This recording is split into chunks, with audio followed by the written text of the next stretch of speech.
Buenas tardes, hermanas, les saludo a todas en el amor del Señor. Hoy vamos a retomar nuestro estudio de la carta a los Efesios. Continuaremos hoy con la segunda mitad del capítulo 5, del 21 al 33, en donde el apóstol Pablo da claras instrucciones respecto del orden funcional del matrimonio, como consecuencia de una correcta sumisión a Cristo. También veremos Efesios 6, del 1 al 9, donde hace exhortación a los hijos, a los padres, a los siervos y a los amos. Someteos unos a otros.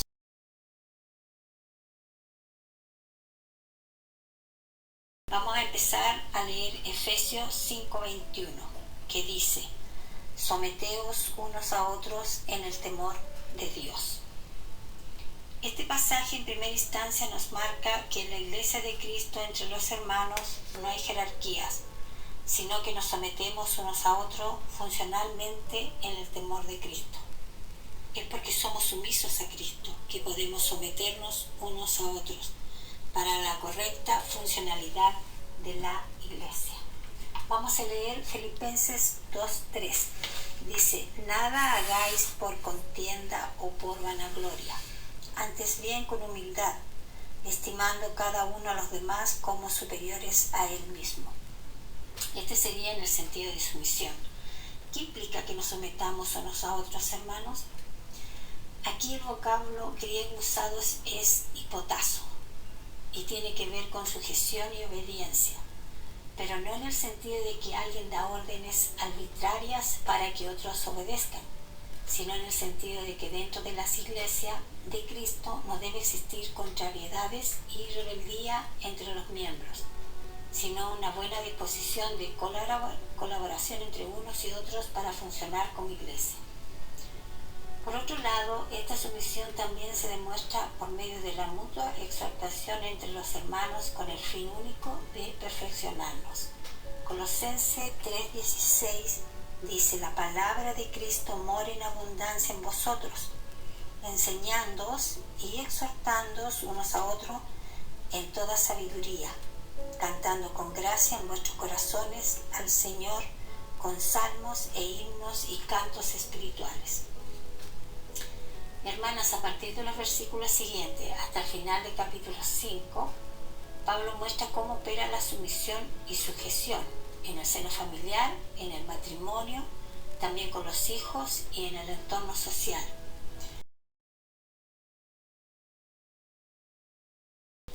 En los versículos del 22 al 24 nos habla de la función de las esposas.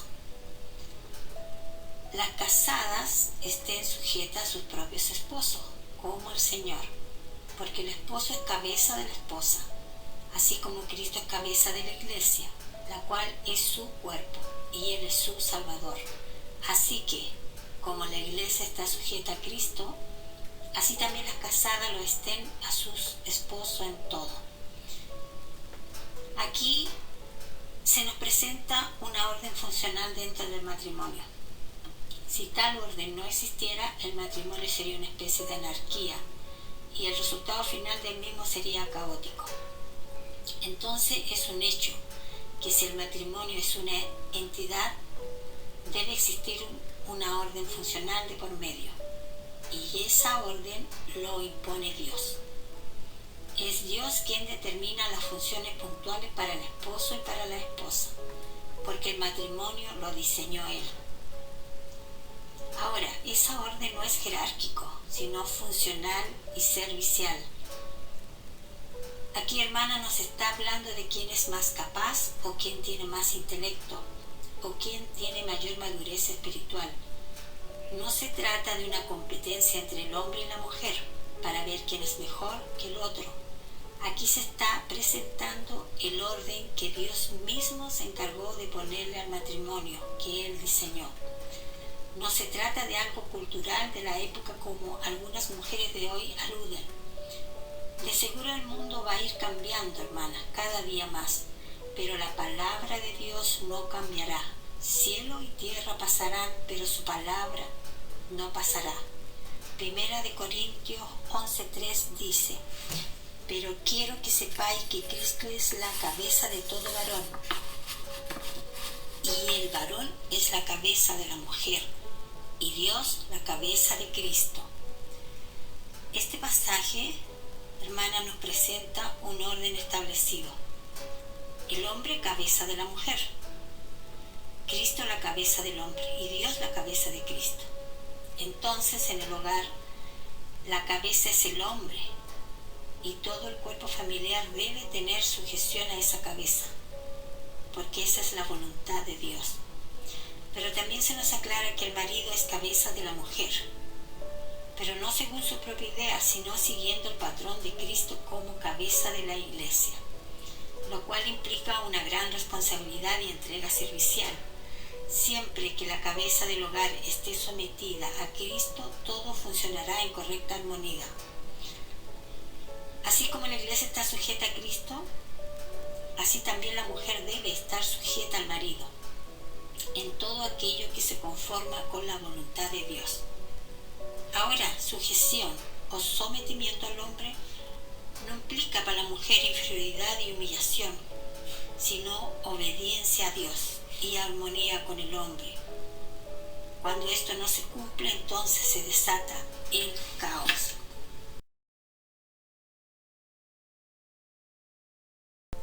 Del mismo modo que para el hombre ser cabeza de la esposa no es un rango jerárquico, sino una responsabilidad funcional y objetiva.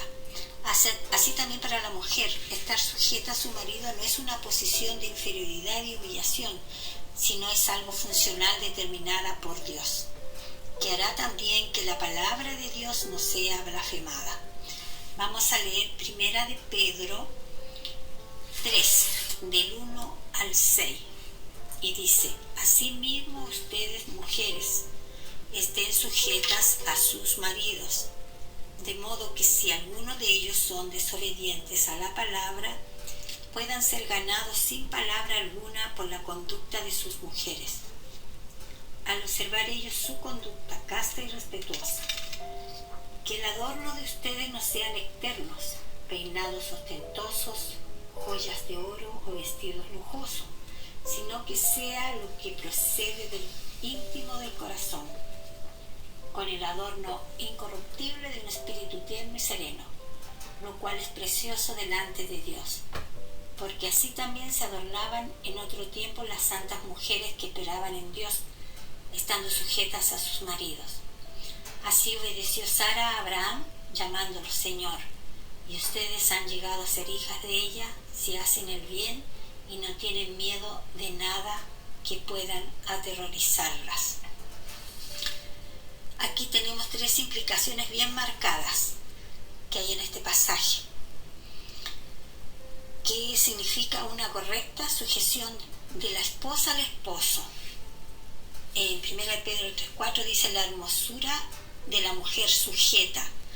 Una mujer que ha entendido la sujeción a Dios no se interesa de manera directa por lo exterior. No está pensando en cómo vestir su cuerpo ni adornarse con peinado extravagante, joyas costosas y vestidos elegantes, sino que pone mayor atención en lo interior, en el incorruptible adorno del corazón, un espíritu tierno y sereno que es precioso a los ojos de Dios. En 1 Pedro 3:5 dice: esperaban en Dios estando sujetas a sus maridos. Aquí se refiere que eran mujeres que confiaban en Dios.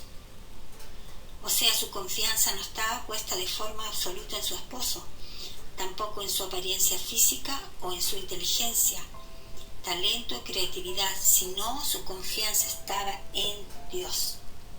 En otras palabras, la correcta sujeción de la esposa se demostraba por medio de su sincera confianza en Dios. En 1 de Pedro 3:6 dice: sin temer ninguna amenaza. Tener la confianza puesta en Dios dará como resultado una ausencia de temor. Se trata de una mujer que no teme ninguna amenaza, no tiene ansiedad ni preocupación por lo que ha de venir. Tal como menciona el Proverbio 31, hermanas, dice: tales mujeres se ríen de lo porvenir. Tal postura por parte de la mujer jamás representará un estorbo para el marido, sino que esa forma de sujeción por medio de la confianza en Dios hará que el matrimonio prospere. Entonces, hermana, ¿cómo es una mujer sujeta en la práctica? En aquella clase de mujer que pone su confianza enteramente en Dios. Y como resultado de esto vive una vida sin temor ni preocupación, sino en paz, lo que genera un cambio de corazón. Esta es la clase de mujer sujeta que necesita todo esposo cristiano. Hermanas, ahora vamos a ver la función de los esposos. Vamos a leer del versículo 25 al 27. Dice: maridos, amad a vuestras mujeres así como Cristo amó a la iglesia y se entregó a sí mismo por ella, para santificarla, habiéndola purificado en el lavamiento del agua por la palabra, a fin de presentársela a sí mismo una iglesia gloriosa, que no tuviese mancha ni arruga ni cosa semejante, sino que fuese santa y sin mancha. En estos versículos se demuestra que ser cabeza conlleva la responsabilidad de amar a las esposas, pero amar no de acuerdo a nuestro propio concepto, sino de acuerdo al modelo de amor de Cristo hacia su iglesia. Imitar esta clase de amor hace que ser cabeza sea una función servicial, no jerárquica. La función es amar a la esposa, objetivamente así como Cristo amó a la iglesia, con el fin de hacer de ella una esposa perfecta, santa, sin mancha y gloriosa. Entonces hay que entender que a los maridos no se les manda que mantengan sujetas a las esposas, sino se les manda que amen a sus esposas. En otras palabras, el trabajo del marido no es hacer cumplir la función de la esposa, sino cumplir su propia función de amar a la esposa. Del mismo modo, no se les manda a la esposa que haga cumplir la función al esposo, sino que ella cumpla su función de estar sujeta. Cada uno debe cumplir su propia función. En el versículo 28 al 33 dice: así también los maridos deben amar a sus mujeres como a sus mismos cuerpos. El que ama a su mujer, a sí mismo se ama, porque nadie aborreció jamás a su propia carne, sino que la sustenta y la cuida, como también Cristo a la iglesia, porque somos miembros de su cuerpo, de su carne y de sus huesos. Por esto dejará el hombre a su padre y a su madre, y se unirá a su mujer, y los dos serán una sola carne. Grande es este misterio, mas yo digo esto respecto de Cristo y de la iglesia. Por lo demás, cada uno de vosotros ame también a su mujer, como a sí mismo, y la mujer respete a su marido. Hermanas, cada uno de nosotros como creyentes somos miembros de Cristo, somos parte de su cuerpo. Estamos unidos a Él, lo que implica que Él nos ama como a sí mismo. Cada día se preocupa de vestirnos, alimentarnos, protegernos en todos los sentidos, tanto físico como espiritual. Del mismo modo, un hombre que ha sido unido a su mujer y verdaderamente la ama, así como Cristo a su iglesia, entonces se está amando a sí mismo, porque es una sola carne con ella. Y cuidarla es un instinto natural de preservación. Ama a su esposa como a sí mismo, y este es el verdadero sentir de un matrimonio cristiano. Además, hermanas, tenemos que saber que cuando se habla de la unión de Cristo y su iglesia, no se trata de una improvisación de parte de Dios, sino que esto fue planeado desde antes de la fundación del mundo. Las implicaciones de esta unión estaban ocultas y fueron manifestadas por medio de Cristo en su unión con la iglesia. A esto se refiere Pablo cuando escribe: grande es este misterio, más yo digo esto respecto de Cristo y de la iglesia. Porque las implicaciones de ese modelo de unión son muy abarcativas, incluso desde el concepto de la palabra unión, porque esta palabra se trata de pegado. Cuando dice: por esto dejará el hombre a su padre y a su madre, y se unirá a su esposa, y los dos serán una sola carne. Se refiere a estar pegados, como si fueran unidos con pegamento. Y hermanas, quiero que por un momento se imaginen pegado al esposo, con un pegamento a su esposa, como si fueran siameses. De este modo tendrán una imagen gráfica de lo que es ser una sola carne con su esposo, porque él va a cuidarla como a él mismo. Buscará que esté limpia, vestida, limpia, alimentada, protegida. Entonces, a Cristo, ser cabeza de la iglesia, le representó el trabajo de sustentarla y cuidarla como su cuerpo. resumen, hermanas, este pasaje de Efesios nos enseña que el matrimonio cristiano es el diseño perfecto de una iglesia en miniatura, en donde el trabajo del matrimonio es reflejar claramente por medio de la esposa el amor de Cristo por su iglesia, y por medio de la esposa la sujeción de la iglesia a su Cristo. Por otro lado, este pasaje de Efesios nos habla también de amor incondicional, de amar tal como Cristo ama a su iglesia. No un amor basado en sentimientos ni intereses personales, sino un amor sacrificial que busque el beneficio del ser amado. Si el amor de Cristo estaría basado en el sentimiento, Él ya se habría separado de nosotros hace tiempo. Sin embargo, hay una excelencia en su amor, que es que nos ama incondicionalmente, y si perseveramos en su amor, nada nos separará del amor de Cristo. Como dice en Romanos 8:35, ¿quién nos separará del amor de Cristo? Tribulación, angustia o persecución, o hambre, o desnudez, o peligro, o espada. Del mismo modo debe haber amor incondicional en el matrimonio, tanto por parte del esposo como parte de la esposa. Amar a nuestro cónyuge es el primer término por nuestra fidelidad al mandato de Dios, y en segundo lugar porque buscar desinteresadamente contribuir el bienestar del otro, principalmente en el sentido espiritual. Amar es un trabajo, y volviendo al principio diremos que amar de manera correcta es el resultado de una vida llena del Espíritu Santo. Hermanas, ahora vamos a ver Efesios 6, del 1 al 9, pero primero vamos a leer exhortación a los hijos, que es del versículo 1 al versículo 3. Vamos a leer los versículos y dice: Hijos, obedeced en el Señor a vuestros padres, porque esto es justo.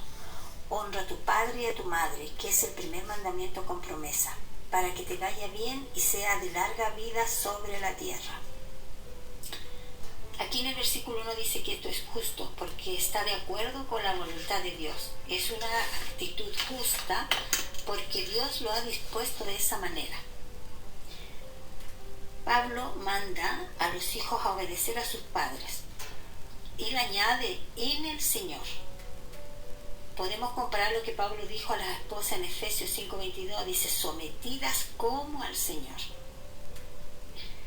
Vamos a leer los versículos. Colosenses 3:20. Dice: hijos, obedeced a vuestros padres en todo, porque esto agrada al Señor.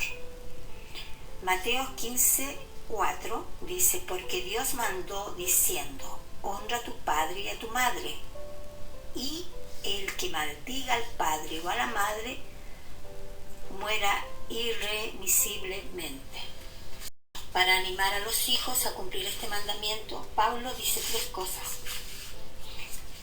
Obedecer a los padres es justo. Obedecer a los padres es uno de los 10 mandamientos. Obedecer a los padres trae la bendición de Dios. Ahora, hermanas, vamos a leer el versículo Efesios 6:4, que va dirigida a los padres, y dice: y vosotros, padres, no provoquéis a ira a vuestros hijos, sino criadlos en disciplina y amonestación del Señor. Pablo ahora pasa a hablar a los deberes de los padres. Él menciona 2 cosas fundamentales en estos versículos y dice: los padres no deben provocar a ira a sus hijos. Los padres deben criar a sus hijos en disciplina y amonestación del Señor. También vamos a leer unos versículos. Colosenses 3:21. Dice: Padre, no exasperéis a vuestros hijos para que no se desalienten. Y en Proverbios 13:24 dice: el que detiene el castigo a su hijo aborrece, mas el que lo ama desde temprano lo corrige. Ahora vamos a leer Efesios 6, del 5 al 8. Que Pablo se refiere a los siervos. Dice: siervos, obedeced a vuestros amos terrenales con temor y temblor, con sencillez de vuestro corazón, como a Cristo, no sirviendo al ojo, como los que quieren agradar a los hombres, sino como siervos de Cristo, de corazón haciendo la voluntad de Dios, sirviendo de buena voluntad como al Señor y no a los hombres, sabiendo que el bien que cada uno hiciere, ese recibirá del Señor, sea siervo o sea libre. Vamos a leer otra versión para comparar con la versión NBL. Dice, sírvanles no solamente cuando ellos los están mirando, para quedar bien con ellos, sino como siervos de Cristo, haciendo sinceramente la voluntad de Dios. Realicen su trabajo de buena gana, como un servicio al Señor y no a los hombres, pues deben saber que cada uno, sea esclavo o libre, recibirá del Señor según lo que haya hecho de bueno. Aquí Pablo señala lo siguiente, que los siervos deben obedecer con temor y temblor, que los siervos deben obedecer con sencillez de corazón, que los siervos deben obedecer a sus amos como a Cristo. Hermanas, ahora vamos a leer el último versículo, que es el 6-9, y dice, y vosotros amos, haced con ellos lo mismo, dejando las amenazas, sabiendo que el Señor de ellos y vuestro está en los cielos, y que para Él no hay excepción de persona. Pablo dice que los amos cristianos no deben amenazar a sus siervos. Deben recordar que el mismo Señor les juzgará a ellos también. Deben tomar en cuenta que Dios no hace excepción de persona. Les voy a leer otra versión de la Biblia NBL y dice, y ustedes amos, pórtense del mismo modo con sus siervos, sin amenazas. Recuerden que tanto ustedes como ellos están sujetos al Señor que está en el cielo y que Él no hace discriminaciones. Hermanas, hemos llegado al final de este estudio y espero que sea de mucha bendición para nosotras como esposas en Cristo. Amén.